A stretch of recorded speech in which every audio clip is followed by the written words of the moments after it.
On fait à peu près 500 000 visiteurs par an avec un chiffre d'affaires qui devait tourner autour voilà, des 15-16 millions de dollars. J'étais toujours très ambitieux et je voulais en ouvrir 30 des parcs. En moyenne, les parcs qui marchaient le moins bien, on était entre 15 et 20% de marge. Mais il y avait certains parcs qui cartonnaient, on était plein tout le temps, on n'était pas loin des 50% de marge. Donc ça dépend vraiment de ta masse critique. Mais en moyenne, sur l'ensemble du groupe, on était autour des 35%. De marge d'EBITDA. Ouais. Pour la fin, on était à presque 90% de réserves en ligne. La moitié de nos sites, notamment ceux en urbain, on était plein 3-4 jours avant, même quand la météo était mauvaise. J'ai également vu un premier parc en France commencer à proposer une assurance annulation. Et ça, c'est vraiment important, surtout quand on est sur des multisites, euh, de comprendre que l'expérience client, elle est effectivement de l'accroche au retour et effectivement l'accueil, le sourire, l'apparence, la propreté du site, la variété des challenges, la sécurité globale, etc. Donc ça, c'est vraiment l'expérience client, elle est globale. C'est pas effectivement que le sourire à l'accueil, bonjour, et puis voilà. Maintenant, ce que j'aimerais dire quand même aussi, ce qui est important, c'est qu'on ne peut pas commencer en étant tout parfait. On fait des choix quand on commence, on investit. On ne peut pas avoir forcément un système marketing parce que le NPS, pour le suivre, il faut quelqu'un à plein temps ou pas, même s'il n'y a pas beaucoup de clients, il faut peut-être, je sais pas, 5-6 heures par semaine pour récupérer les avis, etc. Il faut les gérer, c'est du travail. Euh, donc, on a le droit aussi de commencer euh, euh, encore sur certaines choses au papier crayon. Par contre, ce qui est important, et nous on l'a fait très rapidement, il faut absolument avoir un système de réservation digitale immédiatement, c'est la priorité. Hein, le NPS, ces choses-là, ils peuvent venir après en complément, mais le système de réservation, nous on a commencé papier crayon Ouais. pendant 2-3 mois en attendant que notre système de réservation se termine. Mais du jour où on l'a eu, d'abord, on a limité les téléphones et ce qu'on appelle les téléphones parasites. Hein. Ce que j'appelle le parasite, c'est qu'on est en pleine bourre, le téléphone sonne, on a envie de répondre parce qu'on ne veut pas manquer de vente et en même temps, on ne va pas bien répondre parce que il faut quand même mettre les harnais, il faut peut-être quelqu'un qui a besoin d'aide sur les parcours, etc. Donc avec un système, un système digital de réservation, ça change la vie. Et je veux dire, ça, c'est la priorité. Et je conseillerais à tout le monde de le faire. Euh, Vous réduisez vos coûts de téléphone, vous augmentez le nombre de réservations et vous systématisez tout le processus de, de check-in. Hein, quand les gens arrivent sur le site, ils sont un peu plus prêts, quoi. Hein, on leur donne les infos, etc. Donc en France, je sais qu'on ne fait pas signer de décharge, mais nous, par exemple, en Australie, les décharges étaient obligatoires. Euh, donc les gens les signaient avant, plutôt que les signer sur place. Et encore une fois, ça fait partie de l'expérience client. Quand on est sur site, on oublie toute la partie paperasse qui a été faite en amont, ou une grosse partie. Il y en a toujours un ou deux qui a oublié, que c'est pas grave, on le fait sur place. Mais on se concentre sur l'expérience en elle-même. Sur le client et sur l'expérience. Ouais. Quand dans vos parcs, vous aviez combien, c'était quoi le ratio, pourcentage de résa en ligne, donc de billetterie en ligne, vs des gens qui se pointent sur place direct? Alors, sur la fin, on était à presque 90% de réserves en ligne. Et 90. ouais, et celles qui n'étaient pas en ligne, souvent c'est parce que c'était des groupes. Donc, Des le team but building, voilà, des team building, des écoles, hein, qui n'avaient pas la capacité, parce que nous, on limitait nos sessions à 20 personnes. Donc, si c'était le groupe de plus de 20, bon, ils ne pouvaient pas se booker eux-mêmes en ligne. Et puis, les OK. groupes bénéficiaient aussi en semaine euh, de tarifs préférentiels qui n'étaient pas forcément affichés sur le site. Euh, donc voilà, mais oui, non, à la fin, c'était 90% en ligne et le reste, c'était des groupes. Et de toute façon, nous, alors, notre système était opérationnel, on limitait le nombre de places par session, hein, pour encore une fois valoriser l'expérience client. Hein, et ça, c'est un choix. Hein. Je comprends aussi que quand on est, parce que l'avantage qu'on avait en Australie, on opérait sur l'année. Donc, on pouvait lisser la demande. En France, on a une demande qui pique, hein, juillet-août, et donc on n'a Exactement. pas forcément envie de se limiter en termes de capacité parce qu'il faut faire rentrer l'argent pendant la saison. Sur la Donc, courte il n'y a pas durée. de souci. Mais nous, on limitait le nombre de personnes par session, et du coup, en fait, on était plein. Mmh. Donc, les gens appelaient Oui. pas, en fait. Souvent, alors pas tous les week-ends, mais la plupart des week-ends, la moitié de nos sites, notamment ceux en urbain, on était plein 3-4 jours avant, même quand la météo était mauvaise. Donc ça, c'était un autre truc aussi qui était vraiment important en termes de digitalisation. Les gens sont bookés, on prend l'argent, il y a des conditions générales de vente et c'est pas parce qu'il pleut qu'on va annuler l'expérience. Alors, voilà, c'est ce que j'allais te dire, parce que justement, l'acrobranche, c'est une activité météo dépendante. Le fait qu'il y ait, moins de saisonnalité en Australie, vs la France où il y a une forte saisonnalité et où on voit même que les étés, commencent à être, moins stables, avec, des étés indiens qui durent plus longtemps ou des étés pluvieux qui commencent plus tard. Finalement, aujourd'hui, il y a beaucoup d'acteurs de l'acrobranche en France qui ont du mal à sauter le pas du digital, de la réservation, pas de la billetterie, de la réservation. La distinction étant que la réservation, c'est pour un jour précis, là où la billetterie non datée, tu prends ton billet et tu viendras quand tu veux. Bah, la réservation précise, parce que c'est ce que vous faisiez, de ce que je comprends, bah, ils veulent pas le faire parce que derrière, il faut gérer les annulations, parce qu'il pleut, parce que ci, parce que là. Comment est-ce que tu le gérais, tout ça? Alors, nous Est-ce qu'il y avait, et juste pour info, désolé, mmh j'ai également vu un premier parc en France commencer à proposer pour 1 € une assurance annulation. oui, bah, c'est très malin. Nous, on le faisait pas, mais c'est évidemment très malin. Je pense que, ça va se démocratiser et que des logiciels, qui vont t'aider à gérer ce genre de choses vont avoir un rôle important à prendre dans cette gestion. Donc nous, on prenait de la réservation en ligne, on prenait le paiement tout de suite, d'accord? On avait des conditions générales de vente si les gens annulaient 2 jours avant, enfin, je crois une semaine avant, on remboursait l'intégralité. S'ils annulaient entre, 7 et 2 jours avant, ils avaient le droit de rebooker pour un autre jour, mais on prenait 10 ou 15 du montant de la session, en frais de gestion et si les gens après pouvaient pas annuler 48 heures avant. Après nous, si on annulait parce que les conditions climatiques étaient pas, sécuritaires, effectivement, on remboursait nos clients à 100 évidemment. Mais si c'était nous qui avions la main, c'est-à-dire que si nous on estime, parce qu'on est les professionnels, on a l'expérience, que même s'il y a un peu de vent, que même s'il y a un peu de pluie, l'activité peut avoir lieu, on ne remboursait pas les clients et les gens venaient. D'accord? Alors après, effectivement, il y a des gens qui ne sont pas contents parce que c'est l'anniversaire, c'est la Mmh. partie d'anniversaire de leur enfant et que si s'il fait moche, c'est moins cool. On est entièrement d'accord. Donc après, il faut avoir des infrastructures en place qui permettent de limiter, les problèmes liés aux intempéries. Donc on avait des decks pour les parties d'anniversaire qui étaient couverts. On avait Qu'est-ce que tu appelles des decks? ah pardon, des petits espaces pour les anniversaires dédiés, hein, qui étaient en Comme des bois, petits comme bungalows? des petites cabanes, voilà, des petites cabanes pour les anniversaires qui étaient fermées, enfin pas entièrement fermées, mais qui étaient couverts au moins. Donc ils pouvaient quand même s'asseoir entre les sessions, manger, boire et puis continuer leur activité dans les arbres. On avait un système où on faisait toute la partie, où on expliquait aux gens comment fonctionnait le système de sécurité, qui était couvert aussi. Donc voilà, après il faut mettre en place des infrastructures pour limiter, que l'expérience soit mauvaise. Mais au moins, on avait la main et ça, c'est important, parce qu'il y a beaucoup de gens que dès qu'il fait moche, ils appellent, ils veulent annuler, machin. Donc nous, en Australie, voilà, comme on était lycée, si un week-end on ne venait pas, ça impactait quand même pas mal, le chiffre d'affaires du mois. Donc il fallait faire attention à ça et ça, la digitalisation nous a beaucoup Ouais. aidé là-dessus.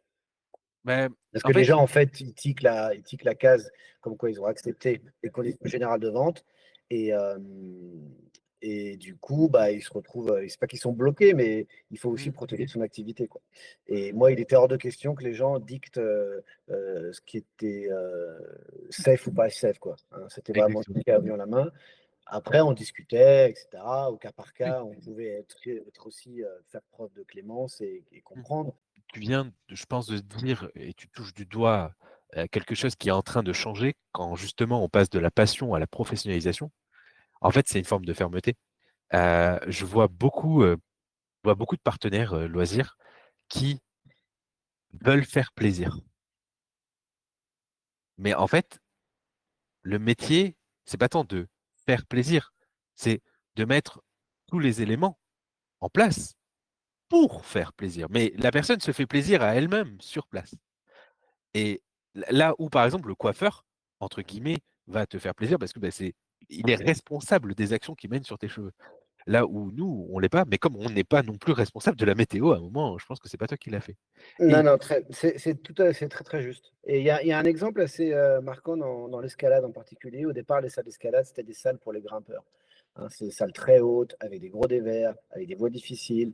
Hem, C'était pas très cher, mais c'était un tout petit, c'était axé, le produit était axé sur une toute petite minorité de grimpeurs, quoi, et il y a des gens très intelligents, au début des années 2000, hein, comme Altissimo ou les salles grimpées et cetera, ou Blockat par exemple, qui ont compris qu'il fallait faire de l'expérience. Donc eux, c'était plus pour les grimpeurs les salles, hein, c'était pour, les enfants. Il y avait un coin restauration, il y avait un coin bien-être, on vendait des bières après la salle. Donc voilà, donc on crée une expérience comme ça et ça c'est vraiment important, quoi, hein. Quand on crée encore une attends, fois, après chacun est différent, mais pour moi dans ma vision, quand je crée un parcours Acrobranche, je le crée pour la majorité des gens. Donc nos parcours noirs, par exemple, n'étaient pas forcément très difficiles, parce qu'on sait très bien que 80 des gens, ça va déjà être très dur pour eux et ils vont s'amuser. Donc voilà. Donc il faut créer des produits, dans sa niche, hein, que ce soit, bien sûr. dans le paintball et cetera ou le karting et cetera ou l'acrobranche ou le trampoline, hein, qui soient accessibles au plus grand nombre.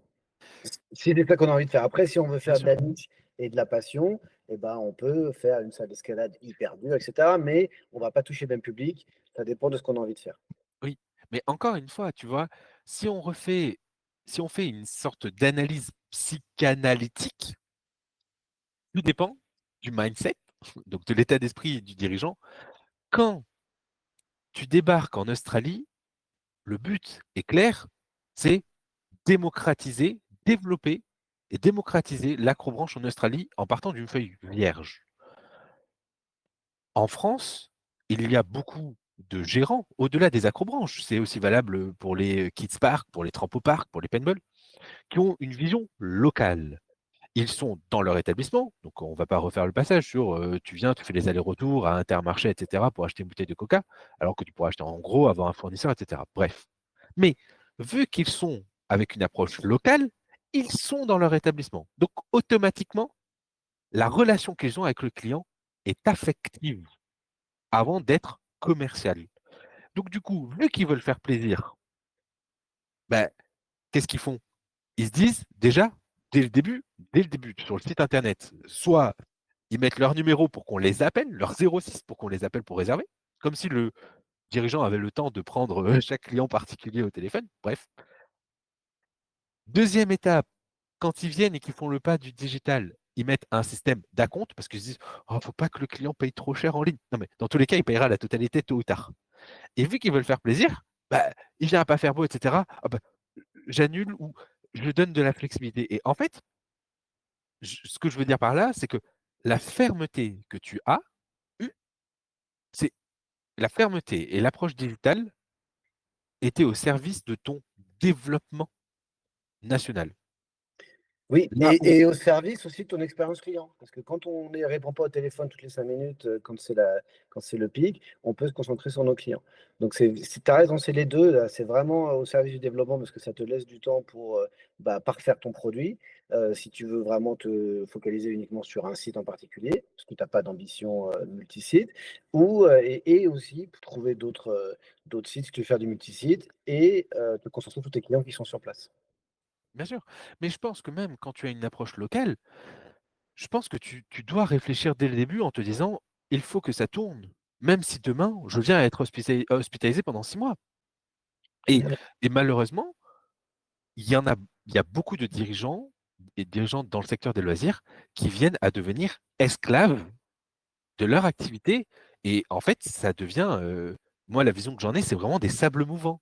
C'est-à-dire qu'ils sont bloqués et ils sont dans un cercle vicieux duquel ils ne s'en sortent pas. Ils veulent faire plaisir parce qu'en plus de ça, vu qu'ils ont une approche locale, ça veut dire que, on connaît, on va chez Nico, beaucoup plus qu'on va faire une partie d'acrobranche. Donc ça veut dire que Nico, bah, il peut pas me dire non s'il vient à pleuvoir et que je l'appelle, je dis: «Nico, s'il te plaît, annule-moi». Bah, tu ne peux pas, en fait, c'est pas possible de gérer son Non, business non, comme ça. c'est vrai. Tu Je t'épuises. pense que de toute façon, la digitalisation, elle est recommandée même à petite échelle. Après, tu fais des ajustements. pas forcément avoir tout le catalogue des aides, qui sont pas forcément, justifiables à ton niveau. Mais un système de réservation qui va gérer les réservations, gérer les annulations et potentiellement aussi gérer les changements, parce que ça arrive, hein, on book pour, 4 personnes et puis finalement il y en a deux qui veulent arriver. Soit on va rajouter les 2 comme ça, mais les sessions ne seront pas les mêmes et cetera, ou alors on appelle, on demande. Voilà, si on a un système digital qui gère tout ça, encore une fois, on va s'épargner du temps au téléphone et se concentrer sur nos clients et notre produit. Ah mais vraiment, mais ce que par rapport à ce que tu dis et ce que je veux juste ajouter, c'est que souvent mais c'est valable dans la vie de tous les jours, quand tu essayes de faire plaisir, la plupart du temps, tu te retrouves avec des clients mécontents. Ouais, c'est vrai. C'est Ouais. c'est c'est alors que quand tu es ferme, ils peuvent pas être mécontents. Les règles sont les règles. Voire même, ils sont contents parce que tu peux venir à leur offrir une exception. Non, c'est vrai. Mais J'avais vu une vidéo il y a pas longtemps de quelqu'un qui disait ça et c'est vrai que ça m'avait marqué. Quand on est tout le temps gentil, la fois où on est méchant, on passe pour le méchant. Et quand on est tout le temps méchant et qu'on est une fois gentil, on est gentil. Donc, ah oui, je retiens ta formulation maintenant. ouais, Elle est elle parfaite. est pas de moi, je l'ai vue sur internet, c'est, une psychologue, je crois, qui en parlait. Mais c'est vrai. Donc, mais en même temps, quand on est ferme, on n'est pas forcément méchant, on protège son business aussi, quoi. Surtout sur des activités entre guillemets «accidentogènes» ou du moins il y a un aspect adrénaline, que ce soit l'escalade, que ce soit l'acrobranche, que ce soit le paintball. Heu, à chaque fois que je vais sur, ces sites-là, je vois une fermeté que je retrouve pas, même dans les trampoparks. Je vois une fermeté que je ne retrouve pas dans l'escape game, par exemple. Mmh. Mais c'est naturel et j'ai même envie de dire, bah, si je rentre, j'y vais admettons avec mes enfants, le gérant est totalement dépassé, ouais, je suis peut-être un peu inquiet de je suis peut-être un peu inquiet et par rapport à la flexibilité qui est une fausse bonne idée de satisfaction client, en fait, c'est au contraire la fermeté qui crée la satisfaction client. L'exemple typique, c'est vraiment l'acompte. Il y a des entreprises, quand je les vois sur PlayPro et qu'on les équipe, qu'on les accompagne sur PlayPro et qui me disent: «On va mettre un système d'acompte». Je dis: «Mais pourquoi? Pourquoi vous juste expliquez-moi pourquoi vous voulez le mettre?» «Pas de problème, on peut le mettre, hein. Pourquoi vous voulez le mettre?» «Ça va faire beaucoup à payer». Je dis: «Mais dans tous les cas, le client payera tôt ou tard». «Oui, mais si s'ils veulent changer le nombre de participants». Je dis: «C'est-à-dire?» «Bah, si au final, au dernier moment, ils sont plus 10, ils sont que 6». Je dis: «Beh», je dis juste: «Si vous ouvrez si vous faites un système d'acompte, automatiquement, le client a une sorte de flexibilité, psychologique. Cherchez pas, ce sera un cours de bourse. Ils seront peut-être, 1 de moins, 2 de moins et cetera. Par contre, s'il a payé la totalité, automatiquement, il s'est engagé pour la totalité. Et au final, du coup, la fermeté à travers les règles permet d'éviter de gérer des cas particuliers et donc de perdre du temps, d'être sous l'eau, de du coup gérer que des cas particuliers, d'avoir une approche locale et au final, je vais chez Nico, je m'en sors pas et et à la fin, c'est je vends mon activité. Je vends mon activité. Non, c'est vrai, c'est entièrement vrai. Après, effectivement, pour nuancer peut-être un petit peu, les marchés sont différents. Je sais qu'en France, le pouvoir d'achat n'est pas forcément le même, qu'en Australie, hein. En Australie, il y a un pouvoir d'achat, les gens sont consommateurs, il y a une mentalité qui est différente, donc il faut s'adapter aussi à sa population, à son marché. Donc peut-être qu'en France, un acompte, c'est peut-être plus judicieux qu'en Australie, mais en tout cas, de toute façon, des fois, si on part sur un système basique sans proposer, et si on voit que ça devient un problème et qu'on a trop d'insatisfaction, et cetera, parce qu'on l'a mesuré grâce à un CRM, comme on appelle ça, hein, à une expérience client globale, et qu'on l'a mesuré et qu'on ne part pas un peu dans le vide au pif, on peut l'installer en augmentant la satisfaction client. Et à l'inverse, on peut l'avoir, et puis si on voit que c'est trop compliqué, on peut l'annuler, voir si ça impacte nos résultats, et cetera. Donc, je pense que c'est important aussi, voilà, travailler sur la matrix. Il n'y a pas non plus de dogme.